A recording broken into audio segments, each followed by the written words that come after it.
El segundo día del torneo había concluido, dejando tras de sí un rastro de sangre que ni el vino más caro ni las sedas más finas podían ocultar. En el gran salón, el banquete de cristal estaba servido. Era un buffet digno de dioses, con manjares traídos de los confines del mundo, pero el aire estaba viciado por un hedor invisible, el del miedo. Caballeros de armaduras relucientes y princesas de porte altivo se encontraban ahora encogidos sobre sus platos. Los cubiertos de plata tintineaban contra la porcelana con un ritmo errático, delatando los temblores de manos que, hasta hacía 48 horas, se creían invencibles. Lo sucedido en la arena no había sido una competencia, había sido una carnicería. Bueno, he de admitir que no me esperaba estos resultados, rompió el silencio una mujer cuya belleza era interrumpida por una cicatriz profunda que le surcaba el ojo, otorgándole un aire de veteranía amarga. Miró a las otras tres princesas que compartían su mesa, buscando un rastro de la arrogancia que todas lucían al llegar. No encontró nada. No importa mucho ahora, replicó la representante de Siegfried, con la voz cargada de una bilis negra. Ese chico, esa cosa que enviaron, era mucho más fuerte que Siegfried. Lo despedazó como si fuera de papel. Wu Zetian, sentada a un lado, observaba en silencio a su amiga de la cicatriz. Suspiró, un sonido pesado que se perdió entre el murmullo del salón, y desvió la vista hacia las otras dos compañeras. El juego político que solía dominar este tipo de eventos se había desmoronado bajo el peso de la violencia real. Yo sigo creyendo que mi peleador podrá ganar su combate fácilmente, dijo otra de las chicas, aunque sus nudillos blancos al apretar la copa de vino decían lo contrario. Era una mentira lanzada al aire para no desmoronarse frente a las demás. Hablando de eso, la mujer de la cicatriz frunció el ceño, bajando la voz. ¿Por qué Carlota preparó esta pelea si ambas son sus aliadas? No tiene sentido estratégico enfrentar a sus propias piezas tan pronto. Las demás intercambiaron miradas cargadas de confusión y desconfianza. El tablero de Carlota era un laberinto de espejos.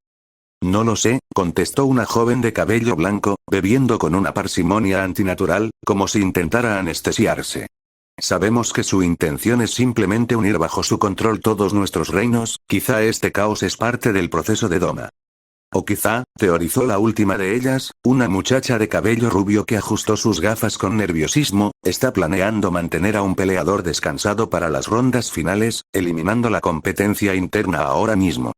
Sea como sea, debemos ganar a toda costa, concluyó la de la cicatriz, golpeando levemente la mesa. Si alguna de nosotras avanza, al menos nos aseguraremos de no perder por completo el control de nuestras tierras. Si caemos todas, Carlota se quedará con las cenizas de lo que fuimos. El llanto tras la puerta Mary estaba agotada. Su cuerpo pesaba y su mente era un torbellino de imágenes de la arena.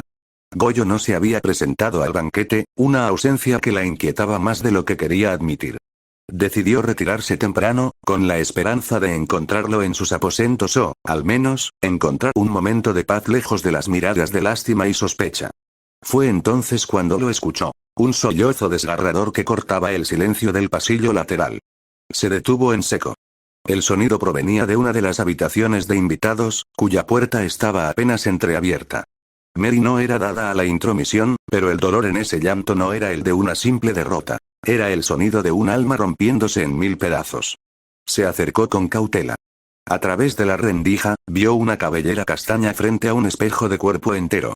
Reconoció el vestido de inmediato. Era la princesa que había representado a David, el guerrero que todos creían un coloso de la fe y la fuerza. La joven temblaba, ahogada en lágrimas que empañaban su reflejo. Mary estuvo a punto de dar media vuelta para respetar su luto, hasta que vio el destello del acero. La princesa sujetaba la enorme y pesada espada de David, y la estaba dirigiendo, con manos temblorosas, hacia su propio cuello. «Detente, tonta», gritó Mary, irrumpiendo en la habitación con la velocidad de un rayo. Se lanzó sobre ella, arrebatándole el arma justo antes de que el filo cortara la piel. El peso de la espada casi las hace caer a ambas. Hubo un forcejeo desesperado. La princesa luchaba no por su vida, sino por el derecho a terminarla. «Por favor. Déjame morir. No merezco seguir respirando el mismo aire que él ya no tiene», suplicó la joven, desplomándose en el suelo mientras Mary la inmovilizaba por los hombros. «Escucha», intentó calmarla Mary, con la voz entrecortada. «Sé que estás destrozada por la muerte de tu caballero. Fue una tragedia, pero él eligió luchar. Era uno de los guerreros más fuertes, un símbolo, él sabía a qué se enfrentaba al entrar en esa arena. Él no era David. El grito de la princesa fue tan agudo que pareció rasgar el aire de la habitación. Mary se quedó helada. Sus manos, que aún sujetaban los hombros de la otra mujer, perdieron fuerza. Los ojos violetas de la princesa, hinchados y enrojecidos, se clavaron en los de Mary con una honestidad brutal. Él no era David, era mi hermano menor, sollozó la joven, ocultando el rostro entre las manos. Todo fue una mentira. Una maldita y estúpida mentira. Mary no podía articular palabra. La princesa continuó, las palabras saliendo en un torrente de culpa acumulada. Pensábamos que Carlota solo organizaba esto para presumir, para hacer una demostración de etiqueta y poder político. Nuestro reino nunca ha necesitado caballeros fuertes. Somos comerciantes, artistas, todos nuestros soldados son débiles comparados con estos monstruos. Mi hermano se disfrazó de David, el verdugo de Dios, usando esa armadura pesada solo para aparentar poder. Queríamos que las otras naciones nos respetaran por miedo a un hombre que no existía. Nunca imaginamos que Carlota traería a verdaderos demonios a la arena. La joven se derrumbó por completo, aferrándose a las vestiduras de Mary como si fuera su última ancla en un mar de desesperación. Solo queríamos mostrar poder, no queríamos esto, murmuró entre espasmos. ¿Por qué no te retiraste?, preguntó Mary en un susurro, sintiendo un frío gélido recorrer su espalda. ¿Viste lo que pasó? ¿Viste el nivel aterrador de las peleas de Goliat? ¿Viste de lo que es capaz Goyo? ¿Por qué no lo detuviste antes de que fuera tarde? La princesa levantó la vista, y Mary vio en ella el reflejo de una presión social y política que podía ser más letal que una espada. No queríamos quedar en ridículo, respondió ella, con la voz rota. El orgullo es una prisión, Mary. No queríamos que nos vieran como cobardes frente a toda la nobleza. Mi hermano, él ya no quería seguir después de la primera pelea. Estaba aterrorizado. Pero yo lo convencí. Le dije que nadie moriría realmente, que Carlota no permitiría asesinos en un evento diplomático, le mentí para salvar nuestra imagen y lo envié a su muerte. Una verdad incómoda. Mary permaneció en silencio, abrazando a la mujer que temblaba en sus brazos. Pero mientras la consolaba, una chispa de comprensión empezó a arder en su mente. La tragedia de esta princesa no era un hecho aislado. Era un espejo de lo que ella misma estaba viviendo. Recordó sus conversaciones con Goyo. Él siempre se había mostrado cínico, casi como si supiera que las reglas de este torneo no eran las que estaban escritas en los pergaminos oficiales. Si tú eres el objetivo, Mary, está más que obvio que me iban a poner al componente equivocado, le había dicho él una vez. El terror que Vlad había sembrado en la arena todavía palpitaba en el ambiente. Mary empezó a atar cabos con una precisión quirúrgica que la hizo estremecerse. Si Carlota buscaba el control total, ¿qué mejor forma de obtenerlo que eliminando a los herederos y a sus campeones en un accidente deportivo? Una duda corrosiva se instaló en su pecho. ¿Había sido el destino, o había algo más oscuro moviendo los hilos? ¿Sabía Carlota desde el principio que el hermano de la princesa no era el verdadero David? ¿Sabía que Goyo era un peligro que debía ser neutralizado o utilizado para aterrorizar a los demás? Mary miró a la muchacha rota que tenía en brazos y luego hacia la puerta, imaginando a Carlota observándolo todo desde algún trono oculto. Se dio cuenta de que, en ese torneo, los guerreros eran solo el filo del arma, pero la mano que empuñaba la daga pertenecía a la mujer que les había dado la bienvenida con una sonrisa. La curiosidad de Mary se transformó en una sospecha venenosa. Si Goyo era el objetivo, ¿cuánto de este baño de sangre había sido diseñado específicamente para forzarlos a ellos a cometer un error? ¿Era la muerte del falso David solo un daño colateral en un plan mucho más grande y retorcido? Mary apretó los dientes. Ya no podía permitirse solo estar agotada. Si no descubría el verdadero juego de Carlota, ella y Goyo serían los próximos en protagonizar una tragedia en ese espejo de cristal. Goyo y Zakata regresaban del campo de entrenamiento con el cuerpo cubierto de una fina capa de sudor y polvo. Sus respiraciones, aunque acompasadas, delataban la intensidad de la sesión. El eco de los golpes de práctica aún vibraba en sus músculos, una distracción necesaria ante la creciente oscuridad del torneo. De acuerdo, necesitaremos un breve descanso y luego retomamos, dijo Goyo, deteniéndose para recuperar el aliento. Miró de reojo a su compañero. Aunque, pensándolo bien, tú deberías guardar energías, ¿no? Tu combate es de los próximos y no quiero que por mi culpa llegues agotado a la arena. Zakata, cuya resistencia parecía no tener fin, simplemente asintió con una parsimonia casi mística. No te preocupes, estoy bien, respondió con voz plana, aunque sus ojos buscaban algo en el horizonte del pasillo. Sin embargo, al cruzar el umbral que conectaba las áreas de práctica con el ala principal del palacio, la escena que encontraron los dejó petrificados. El silencio que esperaban encontrar a esa hora había sido reemplazado por un caos frenético. Decenas de miembros del personal médico corrían de un lado a otro con camillas y ungüentos, mientras que los nobles, despojados de su habitual elegancia, se agrupaban en corrillos discutiendo a gritos, con rostros pálidos y gestos desencajados. ¿Qué acaba de pasar?, preguntó Goyo, deteniendo su paso. El ambiente estaba cargado de un magnetismo pesado, el tipo de aire que queda después de una ejecución. Esto es demasiado revuelo incluso para un torneo de este calibre. Zakata. ¿Dónde estuviste todo este tiempo? Una voz autoritaria pero cargada de una sutil elegancia cortó el murmullo. Una mujer de porte imperial se acercó a ellos. Tras ella, la imponente figura de un zorro espectral de proporciones míticas se deslizaba como una sombra blanca, sus ojos fijos en los guerreros. Era la señora Otohime. Señora Otohime. Perdonad mi insolencia, dijo Zakata de inmediato, hincando una rodilla en el suelo con absoluto respeto. Después de presenciar los combates de Goyo y Goliat, comprendí que mi nivel actual era insuficiente. Sentí la necesidad de evolucionar antes de mi turno.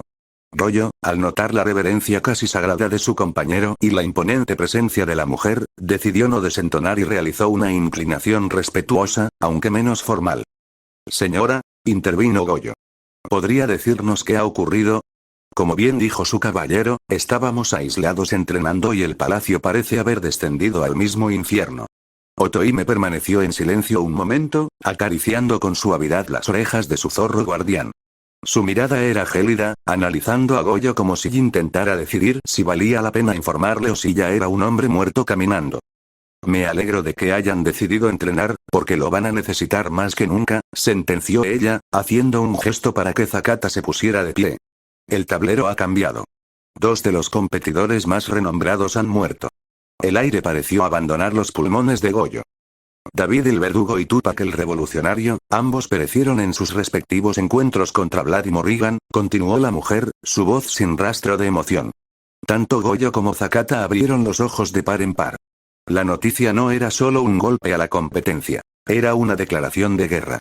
David, a quien todos temían por su supuesta fuerza divina, y Tupac, un guerrero cuya agilidad era leyenda, no solo habían perdido, habían sido borrados de la existencia. Bueno, desde el combate de Goliat me habían advertido que matar estaba permitido, masulló Goyo, sintiendo un nudo amargo en la garganta. Pero ingenuamente pensé que los participantes tendrían el honor suficiente para evitarlo. Nadie quiere sangre innecesaria en sus manos, o eso creía.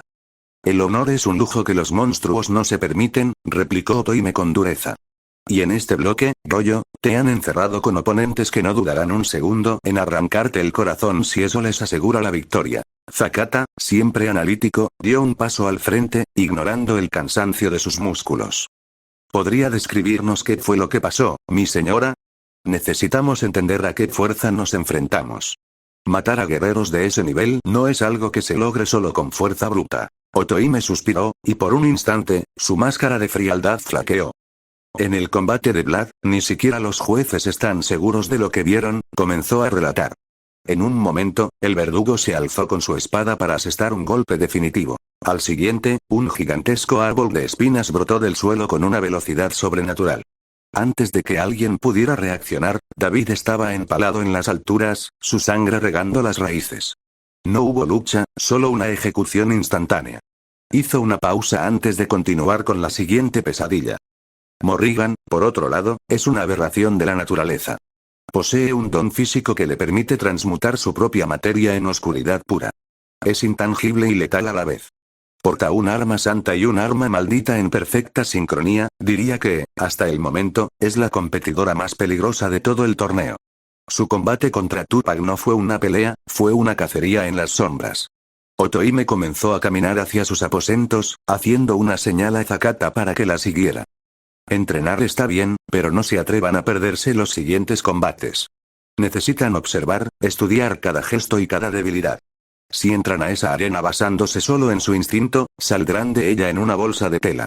Sobre todo tú, Zakata, tu turno se acerca. Zakata asintió solemnemente y se despidió de Goyo con un gesto breve pero cargado de camaradería.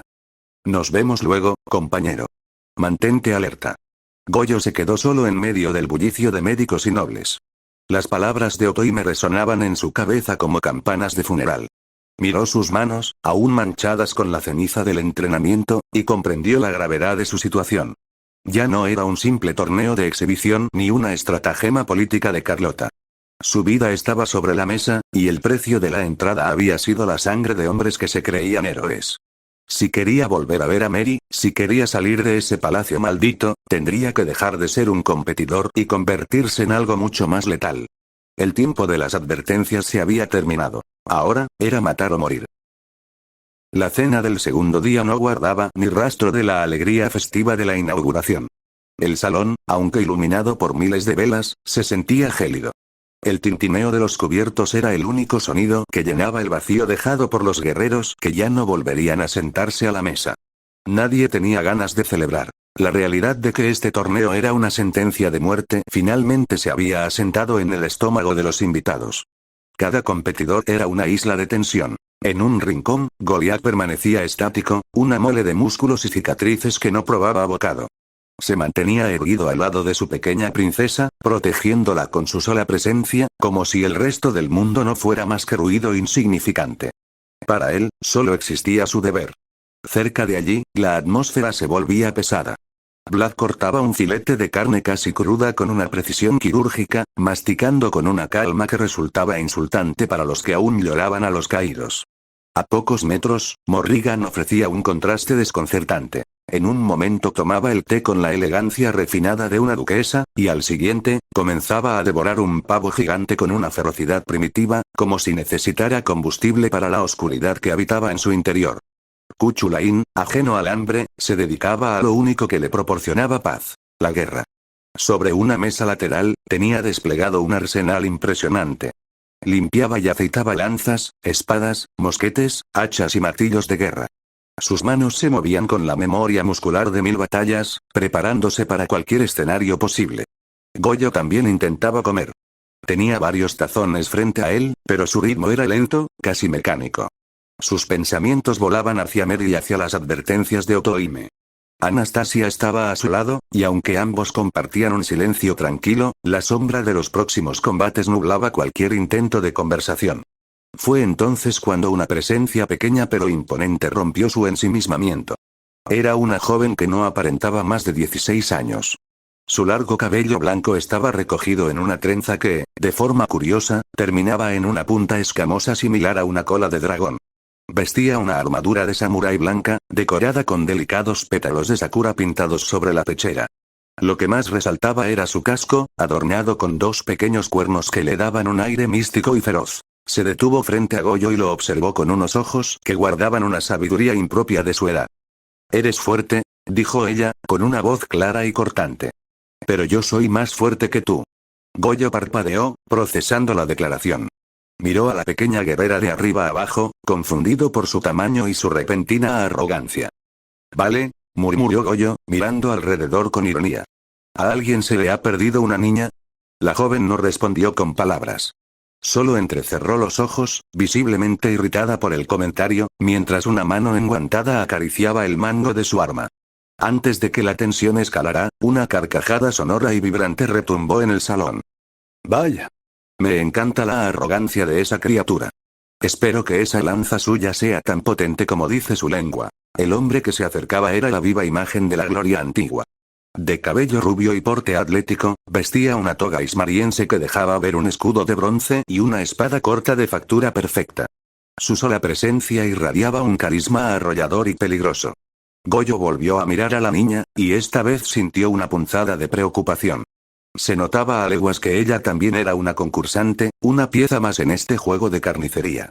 Pero la joven ni siquiera se inmutó ante el recién llegado. Se giró hacia él con una furia fría quemando en sus pupilas. «Tú eres Alejandro Magno, el Conquistador», dijo ella, pronunciando el nombre como si fuera un insulto. «Oye, no lances mi nombre así a la ligera», respondió él con una sonrisa depredadora. Aunque tú, solo con verte sé que vienes de una de esas aldeas místicas que aparecen y desaparecen según los caprichos del tiempo, ¿me equivoco? Si estás tan enojada conmigo, debe ser porque conquisté tu hogar en alguna vida pasada. La pregunta solo sirvió para inflamar más el odio en los ojos de la niña. La mano de la joven samurái se tensó, y el aire alrededor de ambos empezó a vibrar con una energía violenta. Sin embargo, antes de que el acero chocara contra el bronce, un silbido agudo cortó el aire. Una lanza se clavó con una fuerza brutal en el suelo, justo en el espacio exacto que separaba a los dos provocadores. Basta de peleas estúpidas entre ustedes. Tronó una voz cargada de irritación. Carlota apareció entre las sombras, caminando con paso firme y el rostro desencajado por la frustración. Sus ojos, antes llenos de astucia política, ahora mostraban las ojeras del estrés. Ya tengo suficiente con el desastre de la pelea entre Goyo y Siegfried, continuó ella, fulminando a los presentes con la mirada. Y por si fuera poco, tengo que lidiar con las quejas y las repercusiones diplomáticas por las muertes de David y Tupac. Si tanto ansían matarse, esperen a que la arena esté limpia. Guarden sus energías para sus turnos, Tomoe y Alejandro. El silencio volvió a reinar, pero esta vez era un silencio cargado de promesas sangrientas. Carlota se dio la vuelta, frotándose las sienes. Las cosas se le estaban saliendo de control. Los hilos de sus marionetas se estaban convirtiendo en sogas que amenazaban con asfixiar sus propios planes. Goyo observó cómo la niña, Tomoe, se alejaba sin decir palabra, y cómo el conquistador se retiraba con una sonrisa burlona. Entendió que, en este torneo, los monstruos no solo tenían garras y colmillos. Algunos tenían coronas y otros, la apariencia de una niña pequeña. La mañana siguiente todos estaban en silencio. Después de la cena los retos y todo. Por fin estaba. Era hora de la siguiente batalla.